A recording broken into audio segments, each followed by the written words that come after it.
Welcome to Pablo Torre Finds Out. I am Pablo Torre, and today we're going to find out what this sound is. Dancing against Ahan Misi. Romeo goes to JT, launches a four. Why not, Jeron? Why not?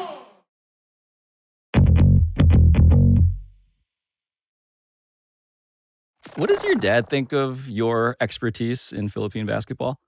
I think he's used to it now. He was pretty surprised. He came over early, end of 2006, so after I'd been there for a year.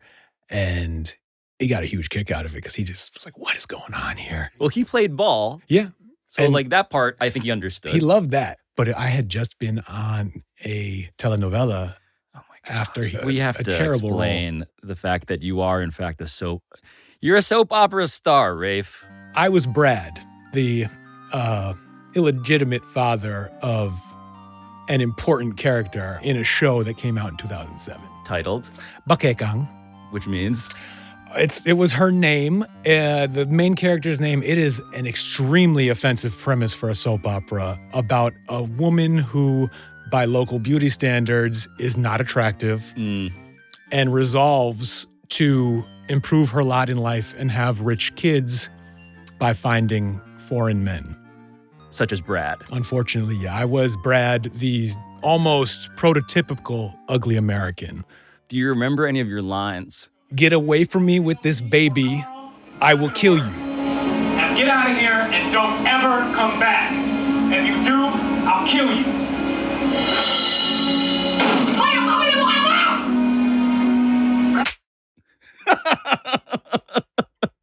I was ugly American. I was speaking English. They didn't even use your superpower. No, well, back then it wasn't that super. After a year, I was okay, but still learning, still studying. But like, that was the thing. So my dad visited about a week after my episode where I slapped the lead character came out. Oh my God, and I love this. Children were running up to me and him in the street and being like, Asawa ni Bakekang yan. You are the husband of Bakekang. And like, bakit mo sinampal si Bakekang? Why did you slap her? You're so mean. I was like, and my dad is like, why do all these people know you? Who are you here? So he came at an opportune time to witness it. I should explain. You are more than the novelty white guy who speaks Tagalog. You're the foremost expert on Philippine basketball in America. And that is hard for me to bestow you with because it's just not close. But you wrote the book, Pacific Rims. You hosted the docuseries on Nat Geo. You've written and talked about this for so long that it's just good to have you in studio, man. Thank you for being here. I mean, thank you. I love talking about this. It is, for 20 years, kind of the subject that has most animated me. I've never gotten tired of it, never gotten sick of it, never wanted to move on from it. So any chance I get. I was talking to Daryl Morey, GM of the Rockets, Sixers, and he pointed out to me that there are two countries in the world where basketball is the most popular sport. It is the Philippines and it is Lithuania. And in Lithuania, Rafe, the average Lithuanian is kind of built like you, average 6 feet tall, at least over 5'11" is the statistic. The average Filipino man, I'm here to inform our listeners, is about 5'4" and change, statistically speaking. But the fact that this is the place where basketball means this much, what's the way that you explain to people how this obsession actually looks? The way that I think most people, if they happen to visit the country, encounter first when they get off the plane, they're riding in a cab or whatever, they see people playing basketball everywhere in the streets, people dressed in basketball jerseys as almost the standard wear for any man walking around casually on the street. But you see people playing in these really quite nice covered courts, municipal courts that are put up by local governments where they have nice backboards, full courts, people playing in bare feet, in flip-flops. As much as sneakers are a key part of basketball culture, you go to the Philippines, you don't need some things to be a thriving basketball nirvana, which is to say that when it comes to the Philippine Basketball Association, I do want to explain to people right from the start here, it is the second oldest league in the world, which I think is shocking if you aren't familiar with the cemeteries where people are playing basketball and the karaoke machines where they are putting highlights. I can bang out some incredible renditions of Parokya ni Edgar songs on karaoke machines with T-Mac and Kobe highlights playing behind the words. How do you watch the PBA? Now there's actually, you can just pay for it. Pilipinas Live is the app, but I still have to wake up on the East Coast, 5 in the morning. You've been watching these live? Usually. Well, the reason we've been asking you, it turns out, to wake up at 5 a.m. to watch the PBA live for now 3 months is because there has been a rule change that is a radical innovation that the NBA has been sort of talking about in shadowy, nerdy back rooms for more than a decade now. And this basketball experiment, which I consider a seminal one in basketball history, has to do with one particular thing. Nothing gets me out of bed in the morning like a 4-point shot. 4-pointers at 5 a.m. is a hell of a way to wake up. That might be a slogan for the league.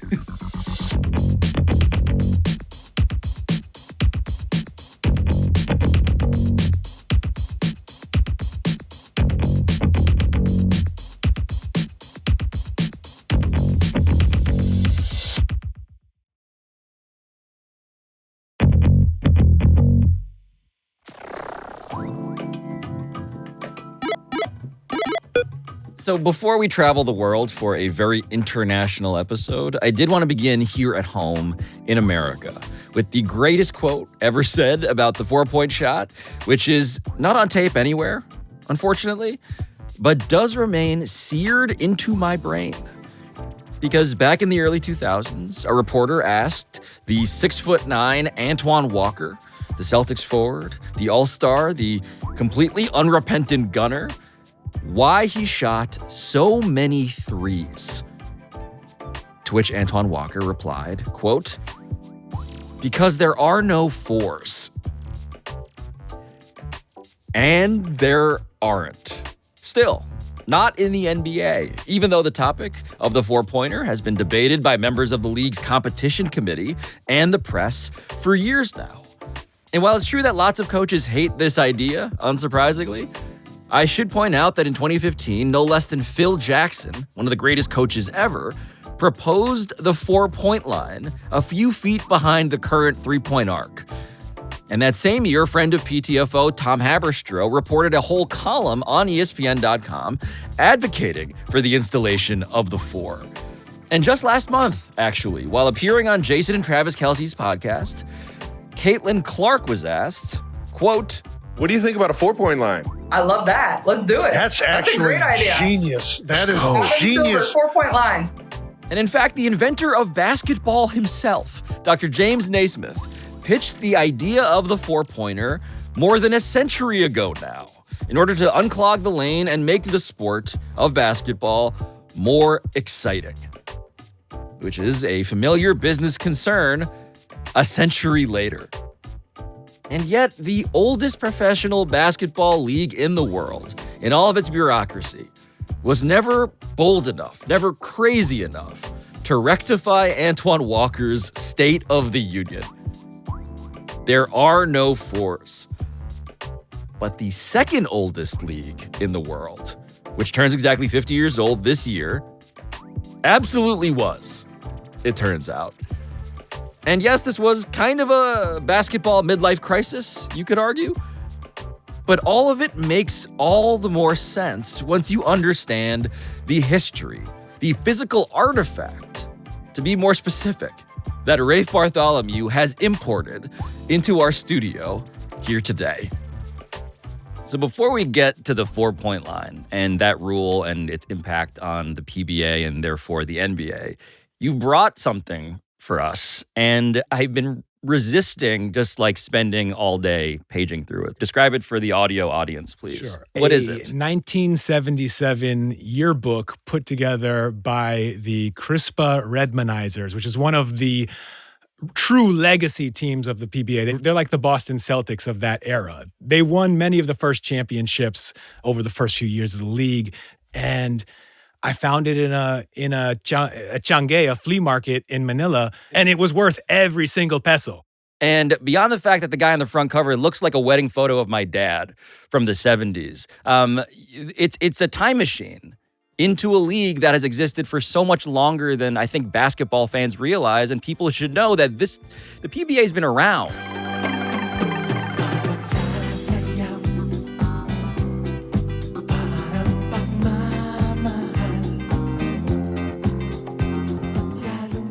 Well, it's 1977. It is long hair, great mustaches, 70s disco. It is and the PBA was that in disco that time. in the Philippines is a thing. The PBA was that level of flash. Basketball, entertainment, and politics, they all sort of mix in this sometimes dangerous, incestuous way, but also extremely glamorous way, especially then when the PBA was probably at the height of its popularity. And it is really just this beautiful time capsule to flip through, like the team owner sitting there with a giant bottle of beer, Mommy Crispa, bell with her, bottoms, bell bottoms. Man. Wait, who is this woman? She was the leader of the Crispanatics, the fan group that went not only to every game for this team, but to practices. I mean, this is one of the really endearing and beautiful things about the PBA and Philippine basketball, where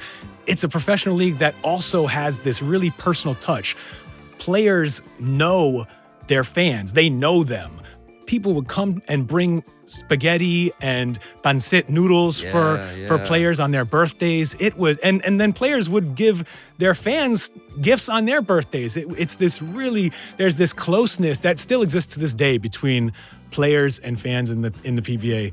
That is, you'll never see anything like it in the NBA, and it's beautiful. So if you were to explain how it is that the Philippines got a professional basketball association that is now this year 50 years old, the second oldest in the world, I keep on saying this, how do you explain how that came to be? I mean, it is a story of American colonialism at the beginning. The United States bought the Philippines as a prize after winning the Spanish-American War. The people of the Philippines did not immediately accept that, and they fought another war of basically conquest that the Americans eventually won, a brutal war of attrition, truly ugly history. Then from 1902 until the beginning of World War II, America administered the Philippines as a colonial territory. There was an American governor of the Philippines. Yes. Many of the streets in Metro Manila and around the country, you will notice, are still named after people like McKinley, which may or may not be the name of a mountain these days. I don't even know. Yeah. Yeah, you can look and find political cartoons from that era of McKinley basically like allegedly educating and civilizing the savages. Right. America's pillaging of the Philippines and the reshaping of the country was traumatic and also the reason why basketball is beloved. Yes. So if you think about this, the first half of the 20th century, the United States is coming in after Spain running the Philippines. Yeah, why my name happens to be Pablo Torre, for those wondering. The American government decided we're going to be different by being the soft, gentle colonialists. We're still going to take all the wealth out of the country, but we're the good guys. The basketball side of this story is that the colonial government viewed sports as part of this civilizing mission. So the Philippines wound up getting a very early head start in basketball. Basketball invented in 1891 by James Naismith in Springfield, Massachusetts. It arrives in the Philippine public education curriculum in 1912. Filipinos wound up learning how to play basketball sort of before the rest of the world, other than the United States, maybe Canada. There was this early culture and real skill and ability in the sport that didn't exist in countries that have since risen and, because of greater height, greater wealth, kind of leapt over the Philippines in terms of international basketball status. Unfortunately. I agree, unfortunately. But unsurprisingly.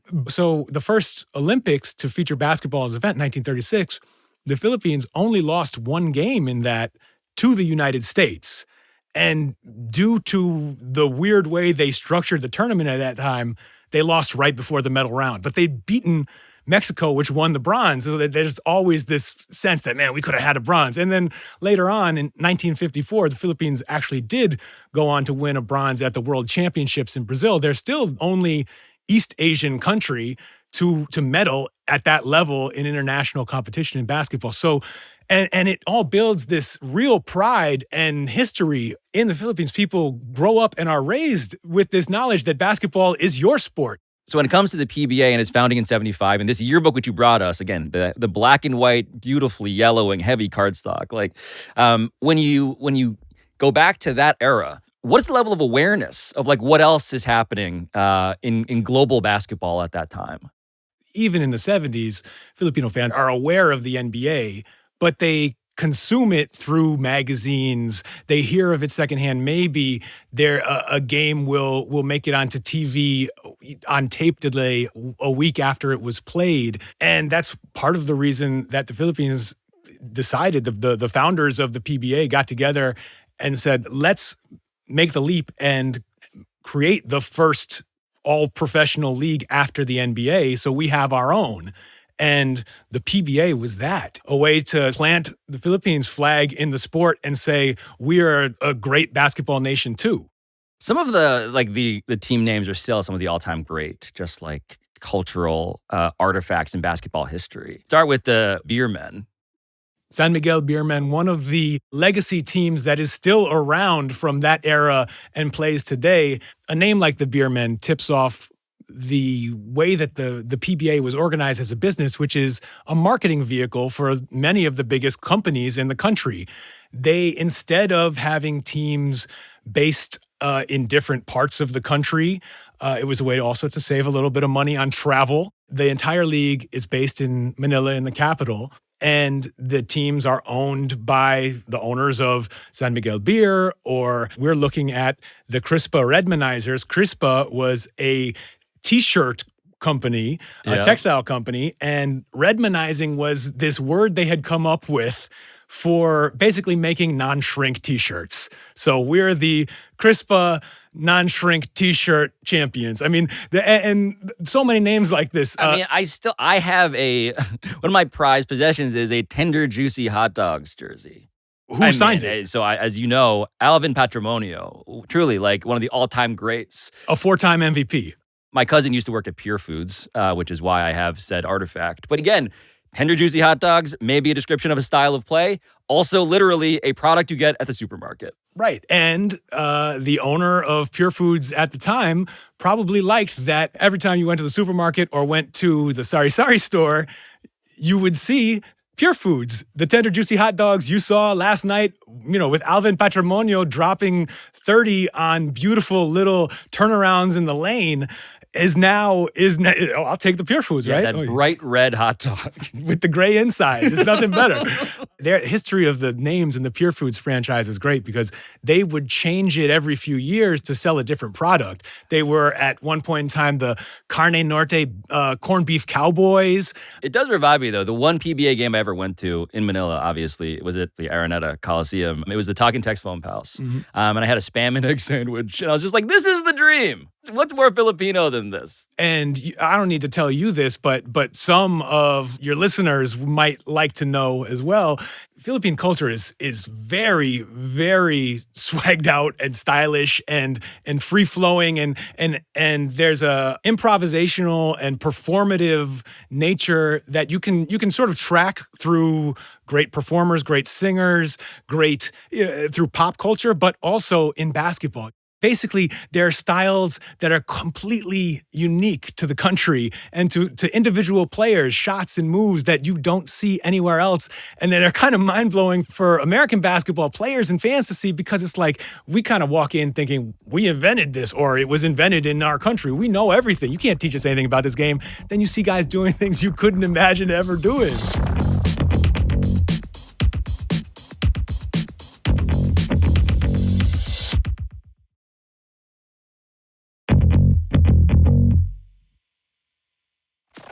So much of the history of like globalization in basketball starts with the 92 Dream Team. And it's like, yes, all these NBA stars exported the game by beating the shit out of every other country. And that's how the rest of the world got to love it. But in the Philippines, by the time we get to the 90s and we see like, again, this style in bloom, who is coming to mind and what are their nicknames? So my personal favorite, partly because of the nickname, partly because of the way that he could really, some of his finishes still blow my mind. Vergel Meneses. Drive. Meneses, lumipat siya. Big shot. Meneses, open court. The aerial Voyager. Played for the Swift Mighty Meaties at points in time in his career, as well as a Sunkist Soda team. He was one of these players that he really did float. And watch the aerial Voyager go. He is up, up, and he is gone. He would get up there and figure out what to do later because he could. So the aerial Voyager was one guy. The Skywalker was a separate person, to be clear. Here's the Skywalker on the attack on the right side. Challenges two defenders. Stand, diagonal pass. Samboy in the air. Samboy Lim, may he rest in peace. He was a hero in a famous 1985 game against a version of the United States. This was not the senior United States team. Right. But this was in a regional tournament, and it was the only time the Philippines has a win like that over any Team USA. And these were good. Jay Billis was on that team. Eat it, Jay. And then the next version of these acrobatic finishers the league produced was Bong Alvarez, who was known as Mr. Excitement. Mr. Excitement. Probably dunked better than the other guys, at least in his highlights. Scored 71 points in a game. And yeah, excitement may have been an understatement, actually. He was playing for a very wholesome branded team owned by the Alaska Milk Company. But this is a milk brand that cared a lot about a family image. And Mr. Excitement, he got shot in the butt outside of a massage parlor in Manila early in the morning. Whomst among us. And right. yeah, and it was time. Certainly Brad from Bakekang has done worse.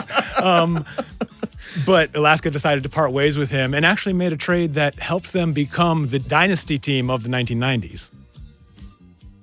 And so when it comes to all of this competition for the eyeballs, the time of the Filipino basketball fan, what is the state of the union for the PBA right now? As they clearly, with all due apologies to Mr. Excitement, are also in need of their own shot in the ass.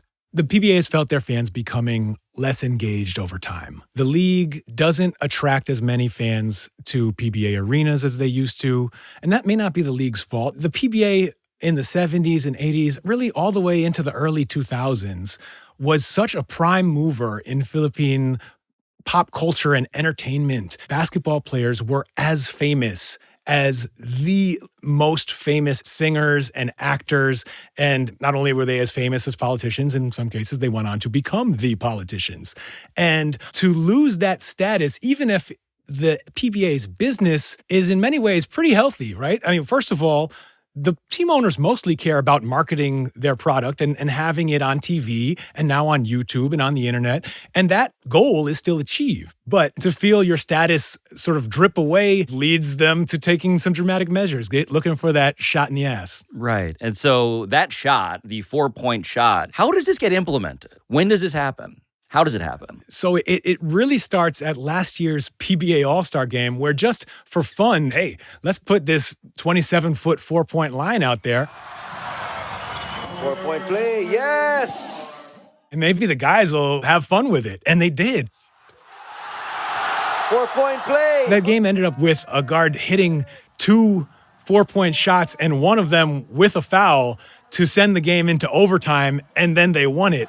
What a turn of events here. And that ending, I think, put a little seed in the league's head where they thought, well, if this worked in our All-Star game, why don't we just roll it out for the regular season? Wait, hold on. Wait, so what about the competition committee equivalent, right? The NBA is a bureaucracy with all of these rule makers and legislators. The PBA has what as an equivalent? Well, the PBA indeed has its own competition committee. What they didn't do was consult them, in this case, before the PBA Board of Governors happened to come back and say, by the way, we have a 4-point shot now. We loved it at the All-Star game. We want the game to be as exciting as possible. So congrats, guys. Have fun with this 4-point shot. So at this point, it's worth mentioning that in the NBA, Rod Thorne, the VP of basketball operations for the whole league, he once said, quote, "It would be unbelievable, but coaches would go crazy," end quote. And in the PBA, what was the reaction from coaches? That's where the PBA's galaxy brain kicks in. What if we don't ask the coaches? They can't go crazy if we don't ask them. And so the coaches of the league were not consulted before the Board of Governors announced that there would be a 4-point shot. And so the coaches actually had 3 weeks to adjust to a new 4-point line 27 feet from the rim with their teams that was just going to be painted on the floor at PBA games. Dancing against Ahan Misi. Romeo goes to JT, launches a 4. Why not, Jeron? Why not?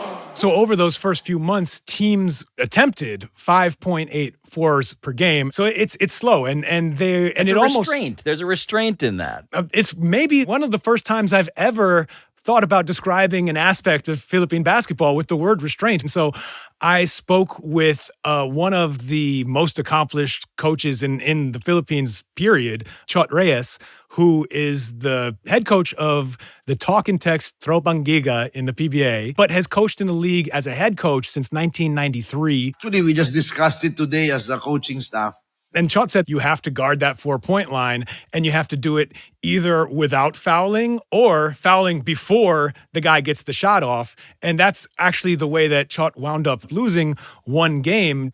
Oh, this is a great game we're witnessing right now. I mean, a 10-point lead with 1 minute left is not safe. The instruction was to foul and give 2 points. So when he didn't foul and Hobson was already in his shooting motion, I already expected the worst. Switch ball screens. Don't give an opening. Are you kidding me? Oh my God. I just love that that's where Scottie Hobson is, by the way. Tennessee's own Scottie Hobson. I'm like, where did he go? He's in the fucking Philippines. And that was one of his 2 4-point game winners so far. But also, like, watching Scottie Hobson casually drain a 4, it doesn't seem like the line's far enough. 27 feet, I think, is definitely a little too close for the NBA or NBA caliber players like Scottie Hobson is right on the fringe of being. And there are lots of players like that out there in the international basketball world. There are too many players in the NBA who could make this shot pretty easily. And there are players, I mean, Steph Curry, Dame Lillard, they're easy to think of. Oh, I mean, look, the 3-point line, for those not familiar, it's 23 feet, 9 inches, 22 feet in the corners. So, like, this isn't, I mean, we're watching threes, LaMelo Ball, I mean, all the time pull up from that far. Absolutely. And players like Steph, Dame, Trae Young have actually had full seasons in their career when their average made 3 came from beyond 27 feet. Oh, Caitlin Clark could hit this, by the way. Her average made 3 is like 28-something. They're players who they're not looking to shoot it from that distance, but if you put a line there. This is kind of a business opportunity for certain players who are like, that's a rule that's made for me.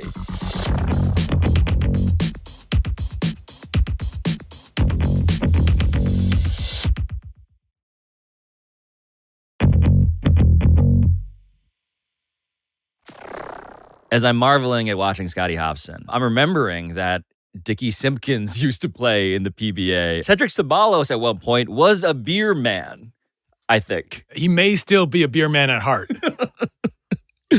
But the role of what is called the import, Rafe, it's remarkable we've waited this long to say that term of art. But the import in the PBA is a hallowed tradition that I need you to explain to people not familiar. Sure. So since the very beginning of the league, all 50 years ago, PBA teams have traditionally hired one foreign reinforcement player to beef up the local lineups, to add flavor to the game, to bring sort of that American style that, especially if you think back to the early days of the PBA, they couldn't just pop on TV and watch great American athletes. So they did the next best thing. Send someone back to the States, find the best players they could, the best players outside of the NBA, and pay them to come play for the PBA. Right. But there are rules governing how many of these you can have, right? Because again, Philippine basketball has always been proud of itself. They wanted the Goldilocks amount of foreign star, and that, at least in the PBA, turns out to be one player. And they also think about a Goldilocks level of height, just how tall should, because it is a shorter league, right? Yeah, I mean, again, average height for a Filipino man is apparently 5'4" and change. The traditional height limit for an import is 6'6". And so they hire players, and the first thing that they have to do is pass the height test. They measure them every time you get off the plane. Which is a very different thing to try and be shorter than you really are. Up to the 90s, the league measured imports standing up, But what they found was that there are too many ways to game that system. Players would try to lean a little bit just to get an extra inch off, or they would bend their knees a little bit. And even though, and there are pictures of this, they would have team and league officials pressing on their knees to try and straighten them out. Incredible. The players would just hold tight, lock them up, and say, "No, this is how I stand." Yeah, I have computer neck, man. Like, this is just bad posture. What am I going to do? And so the league's response to this was to move to a system which they measure player imports heights laying down. So you have to go to the league office and lay down there for them. And so I'm curious, what do the imports then think of the 4-point line? Most of them didn't know it was that the league was going to have a 4-point line when they first got hired. But the traditional role of imports on PBA teams is to be the leading scorer. Get your points, get 30, get 40. So the imports who are expected to do the most scoring are also the players who have the brightest green light to put up that shot. And they're also some of the ones who've been the most aggressive in taking it so far. And our guide to the world of import psychology around the 4-point line was a guy that I had forgotten about and has sort of existed in the back of my mind as a basketball fan. With the 59th pick in the 2018 NBA draft, the Phoenix Suns select George King. Played college ball at Colorado. He played there with Derek White. Made it to the league on a couple of 10-day contracts. And again, later in his career with the Dallas Mavericks, been in the G League, played in Germany, Poland, Israel. Has really one of these like 6'6" wings that, has gotten to play all across the world. Watch Sam Foley. Spin move from King. That was quite brilliant. Look at him. I'm always curious about this. How does that guy who's played, in Israel, in the G League, in Spain, in Australia, how does he wind up in the Philippines specifically? So in George's case, he was coming off an injury and had been rehabbing, and I didn't have, any real offers in Europe or anywhere like that. I was just at home, keeping myself in shape. Because the team that hired him started the season with another player who was not scoring as much as they needed him to. And then they reached out, they looked around. They actually wanted another player who shares the same agent as George. And that player wound up going to play in another country. And so the agents reached out to the team and said, well, we do have George King. He's 6'6". He fits the mold. He can shoot. We do have another guy willing to lay down on a table and be measured. You bet. Bro, literally, you go onto this table, you lay down. There's one guy that's holding your foot there. There's another guy, and I had my hair like this, who's like pushing my hair down to see, make sure I'm, So that's how they do it, bro. And they're serious about it. They're serious. It's like a boxing weigh-in. From the time I left my home to the time I landed in Manila, 32 hours, and you go straight to this daggone table. They stretch you, and if you're like off by a quarter of an inch, you're back on a plane the other way, back home, and they're flying in the next guy. And after he goes through that, he's able to go to his first practice and suit up for this team called the Blackwater Bossing. And I just have to clarify that this is not the military defense contractor. Blackwater in the Philippines is the name of a men's cosmetics company. And Blackwater specifically it's like Axe body spray. It's a cologne. And bossing basically means boss. So welcome George King to the Blackwater Bossing. You are the bossing of bossings now. But the biggest weapon in his arsenal now, as a member of this team, is the 4-pointer. And so how excited is he to run and gun with this? Well, he didn't even know that it was part of the league when they hired him, or when he arrived in Manila, or even, to tell you the truth, when he went to his first couple of practices with his team, because that team, which rents its gym space for practice, is not allowed to put a 4-point line on the practice floor. No, our practice court doesn't have it. Like with this right here, bro, I keep this with me all the time. That painter's tape. So I try to tape it down in our spot, and the security guard, they was like, nah. Yeah, my coach was like, yeah, they're not gonna let you do that, and I was like, okay, I believe you, but let's. And then sure enough, they came and took it up. I'm like, you mother. So George King doesn't really find out that he's going to have this potent weapon until he gets to the arena for his first game and finds out it's right there. My team, no one knew who I was. My team didn't know who I was. They didn't know what they were getting. Basket coming from George King, attacking the defense of Brownlee. I had so much going on that, I just wanted to make sure I played well. And then once I got rolling and the game was rolling, my confidence grew. Posting up. Turnaround jumper. Oh, wow. Got some layups, got some post fadeaways, got some middies, got some floaters. I'm out there, I'm scoring. I'm probably, 5 for 6 on the field. I got equity. I got house money, brother. And then a great opportunity came where my man helped and my feet were set behind that 4, and I believe it was Arcade, dialed me up, shoot it, no hesitation. The players who really got a lot of options in the squad. Boom, right off the plane, hitting 4-pointers. 4 points! And then it got to a point where Never was like, enough, all right, time out. And I went down the court, hitting this one right here, hitting the crown, boom, boom. And I could tell, as I'm walking back to our bench and I'm giving high fives to my teammates and stuff, because they're like, yeah, because we're we got the momentum. I can look and I can tell in some of their eyes, they're looking like, oh, he's kind of good. And you hear him talking about it. It's like he discovered the superpower that he had that no one else was either ballsy enough to do or good enough to do at the same rate that he could. And so George King, a king, a boss, all of these things, he is leading the league in scoring. And so this is a guy who clearly seems to be in favor of this rule change. He is all in on this shot. He attempted more 4s than 3s. And once he realized, once it was unlocked for him, he started looking for it. He wanted to step back and shoot 4s. He wanted to shoot him as a trailer. But let's talk about that statistic nerd thing for a second here. 40% from 4 is 80% on 2s. You hear in the NBA 50, 40, 90. What would it be for in the PBA with the 4-point shot? It sounds crazy. Shooting 25% on 4-pointers. But it's worth it. It's worth the attempt. It's worth trying to do it. I mean, the guy was, by the way, trying to do it more than 6 times a game. If he's doing that at 40%, then yeah, keep shooting them. Why are you only shooting 6, George? And as the games went on, he had a few nights where he attempted 12 and 13 4s. He's always in the 30s, which means, again, double it for 2s. I love the idea that George King has become.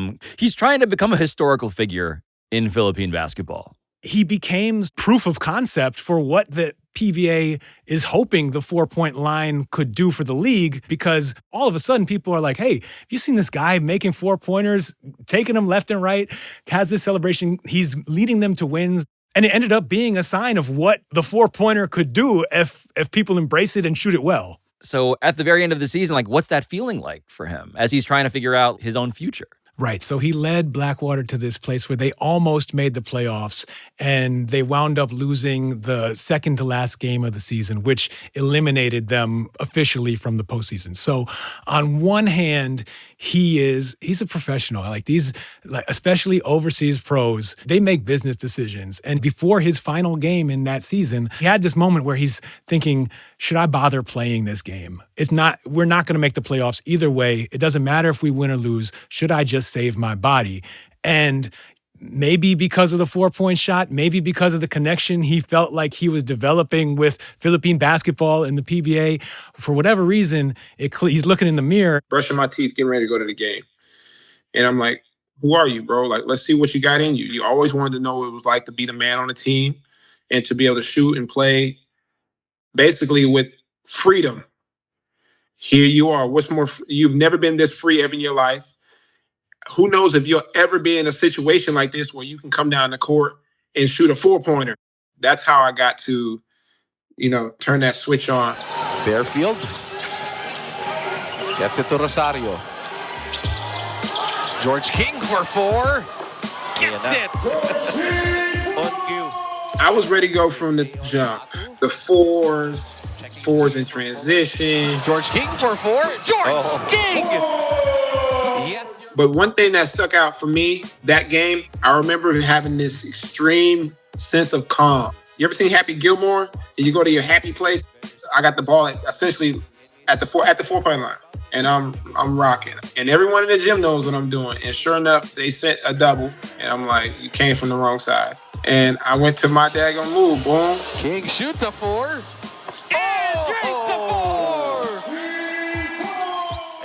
if basketball is an entertainment product that is trying to fight for eyeballs and fans in an era of load management, this is the shit that you want to see. And at the end of the season, in which George King managed to brand himself as the PBA's first 4-point king, complete with a crown celebration, he made his last shot in a 64-point performance on a falling away 4-pointer going towards the baseline. They gave him a pen and a piece of paper and said, write down 64 on it, and then had him pose like Wilt Chamberlain after he scored 100 points in the NBA. I was trying to score 100 points. So I actually fell short of what I was trying to do. Yes, a political savvy befitting potentially a future senator. He will need to be naturalized as a Philippine citizen for that to happen. We have lots of time to legislate all of these changes.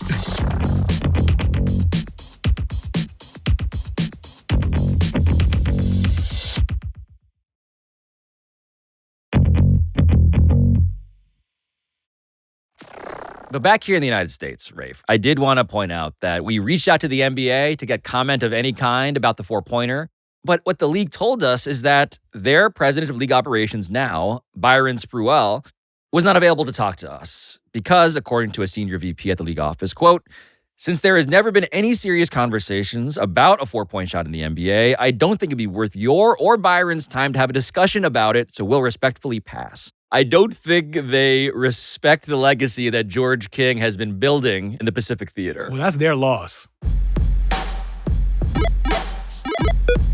But I'm also not surprised. You know, people were irate at Antoine Walker 25 years ago, back when he was the only guy in the league shooting that many threes. Now, of course, that number of threes looks quaint in modern basketball. The three is so popular that it's being blamed for a downturn in overall NBA ratings. So I cannot be shocked to find out that a 4-point line, despite all the free market research the Philippines has conducted for the NBA, isn't coming to the NBA anytime soon. And yeah, that largely unsatisfying sentiment was almost the end of this episode. I would have said a big thank you to Rafe for his reporting, for his level of care when it comes to telling stories about the Philippines. And I also would have recognized at the end that Rafe, not unlike George King, is an import. An import who devoted himself to the quest of mastering a new language in a genuinely life-changing way. I first moved to Manila when I was 23 years old in 2005. I have no idea who I would be today if that never happened. If I never spent those first few years living there, studying the history of basketball, playing with everyone who would pass me a ball. I am who I am because of that experience. Rafe Bartholomew, author, Philippine basketball fan. Brad, thanks for doing this, man. Salamat. Salamat din sa'yo. And that, I think, would have been a pretty nice dismount. Maybe. But then, late in our production process for this episode, something happened. I made contact, finally, with a long-awaited source. A source whose Tagalog isn't quite as good as Rafe Bartholomew's, but I do believe that this source is the only person who could truly complete the arc, the 4-point arc, of our international story here. Because while the NBA refuses to be swayed by the PBA's revolution, it was obvious at one point that I needed to talk to you, Antoine. So thank you for taking our call. The quote, at some point a reporter asks you, why do you shoot so many threes? And you remember your response? Do you remember your quote exactly? Honestly, I was just like, because there's no fours. To be honest, where I get that from, it was just really spare of the moment, man. It was spare of the moment. Coming into a practice, just got through partying the night before and All-Star weekend, and it just kind of just came out natural. Remember anything about what the night before was like? No, probably really a lot of drinking. But it was crazy that it caught on so bad. People really thought that was a great quote about me. It's not just a great quote. It's one of the greatest sports quotes of all time. I was leading the league, I think, in 3-point attempts, which was uncommon for a big guy back in the early 2000s. And at that time, too, to be honest, I was kind of getting frustrated with being asked the question so much. So it probably was me just being kind of a little a-hole at the time. But what a kind of irate and sort of hungover Antoine Walker could have never imagined at that time is that a quarter century after that quote, one of the greatest quotes in sports history, there are actually fours. They just happen to be a few time zones away. Antoine, have you ever been to the Philippines? No. Okay. Do you know anything about the Philippines? Let me ask you that question. No. So okay, this is where I can be of service maybe. In the Philippines, they love basketball. My family's from the Philippines. I can attest to it. Basketball is basically religion there. In the Philippine Basketball Association, Antoine, which is the second oldest basketball league in the world, they have instituted the 4-point line. And they've been playing with it all this past season. And they put it at 27 feet out. But one day, okay? I don't know when, I don't know how. I'm taking you to the Philippines, and I'm going to show you this 4-point line. And you're going to tell me, you're going to stand behind that line, and you tell me then, in that moment, on that day in the future, whether you don't want to pull up from that 4-point line. I want to see this. Watch a game. I would love to. They would love you in the Philippines. For real. They are truly like the most basketball-crazed people you got to hook that on up, the planet. Man. I would love to come over there. I'm going to take you on a tour of the Philippines, man. And you're gonna feel at home. I guarantee that. All right. I'm looking forward to it. I have no problem with that. Can I teach you one word of Tagalog, which is the language of the Philippines? The word is mabuhay. And that just means hello. It's a greeting. Oh, mabuhay. Antoine, you're gonna be a soap opera star, man. We're gonna take you over there. You're gonna be in soap operas. And then thank you, salamat. Salamat. There it is. By the time we go, I'll be a pro. In so many different ways, Antoine. In so many different ways. Antoine Walker, salamat. We appreciate your time. Thank you. Thank you.